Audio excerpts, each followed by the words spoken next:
Kabab, andito na tayo ngayon sa Labrador Park. So pupunta tayo doon ngayon.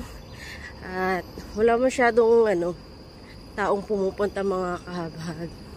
Kailangan talaga mga kabab magdala kayo ng baon dito. Pero meron akong bread. Nagbili ako ng bread. Wala kang mapagbilhan dito ng pagkain. Nagdala din ako ng tubig, syempre. So ito yung papunta doon mga kabab. Naririnig nyo ba yung ingay? Hindi ko alam kung ano yan. Pungkap mga kabab, pero meron akong bandana. Kaya ito na lang gagamitin natin. Sobrang init din.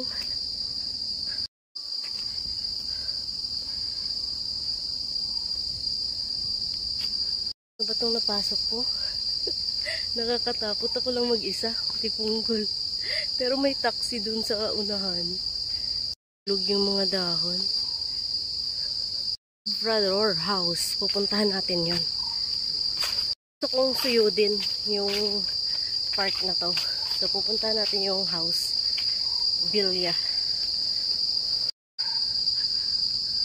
Grabe ang ingay. Parang gangis ba sa amin?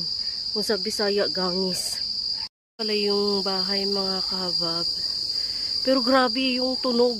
Ang lakas. Ayan.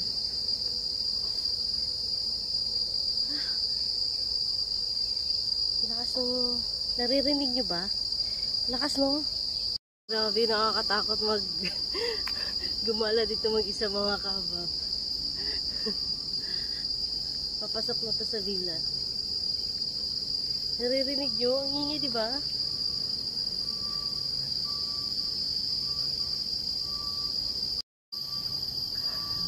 Yan yung Labrador House. Dito mga kabab. Ang ganda no?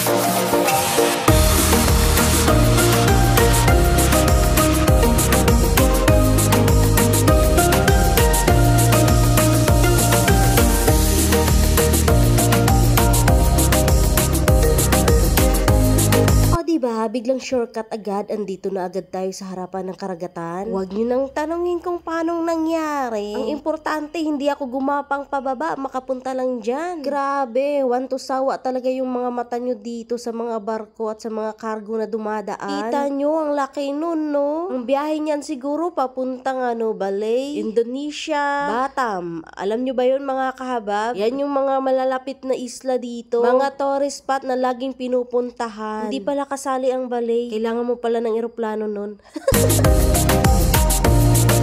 Oops, may karugtong pa to. See you!